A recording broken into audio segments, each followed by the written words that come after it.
سلام له خورشید د 11 بجو خبرونو ته ښه راغلاست. ولسمشر غني به د پاکستان د لومړي وزیر په بلنه د اقتصادي مسایلو او سیمه ییز اتصال په اړه د تفصیلي بحث لپاره پاکستان ته سفر وکړي.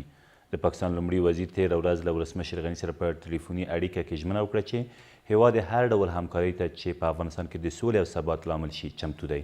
ولسمشر غني د افغانستان په سولې بهیر کې د پاکستان د لومړي وزیر له ژمنتیا ستاینه وکړه او زیاته یې کړه افغانستان د اقتصاد او سیمه ییز اتصال پر محور له نوې جوړې شوې روحیې هرکلی کوي. چین د سولې مشورتي لویې جرګې د بریالي ترسره کېدو هرکلی وکړ. د چین د کانګرس مرستیال او د سره صلیب مشر تېره ورځ له ولسمشر غني سره په کتنه کې زیاته کړه چې هیواد یې د افغانانو په مشرۍ او مالکیت د سولې له بهیره ملاتړ کوي.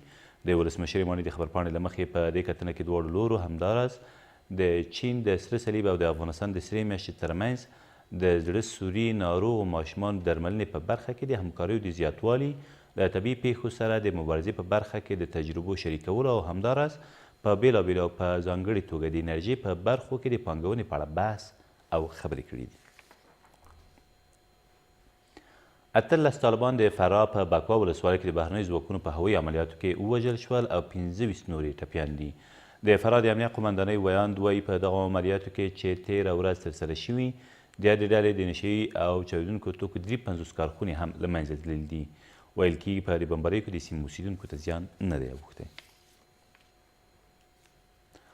ولسمشر غني وایي د کابل د شاتوت بند د جوړولو چارې به ډېر ژر پیل او کابل سیند به تر راتلونکو 6 میاشتو پورې اساسي بدلون وکړي.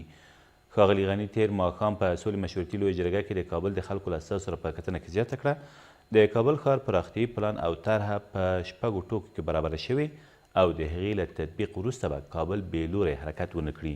د نوموړي په وینا په نږدې راتلونکي کې به 90 سلنه دولتي ادارې او تاسیسات دارالامان سیمې ته انتقال شي. د میدان وردګو د سید آباد ولسوالۍ په توپ دښته کې یو موټر بم کشف او له منځه یوړل شو. د دغه ولایت د امنیتي مسؤلینو په وینا دغه موټر بم چې د طالبانو له لوري د ترهګریز بریدونو لپاره جوړ شوی و تېره ورځ له منځه وړل شوی دی. د سرچینې په وینا د دغه موټر بم د شنډولو پر مهال د پولیسو او طالبانو ترمنځ نښتې هم رامنځته شوي چې په پایله کې د میدان وردګو د امنیه قومندان د ساتونکو مشر ټپي شو او دمګړی په یاده سیمه کې وضعیت آرامه دی.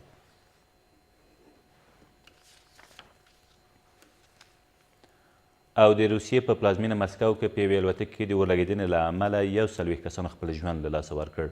دغه پیښه نن سهار په شرمتیو هوایي ډګر کې هغه مهال رامنځته شوه چې یا د الوتکې له 28 سورلۍ سره یو ځای الوتنه وکړه، خو تر څو شیبې وروسته بېرته په داسې حال کې چې د نامعلوم لامل له مخې اور یې اخیستی و بېړنۍ ناسته وکړه. د روسي رسنیو د راپور له مخې په وژل شویو کسانو کې 2 ماشومان او یو ریستیوارډ هم شامل دي او 30 نور کسان ژغورل شوي دي. دا تر دې مهاله وروستي خبرونه، تر بیا مو الله امان.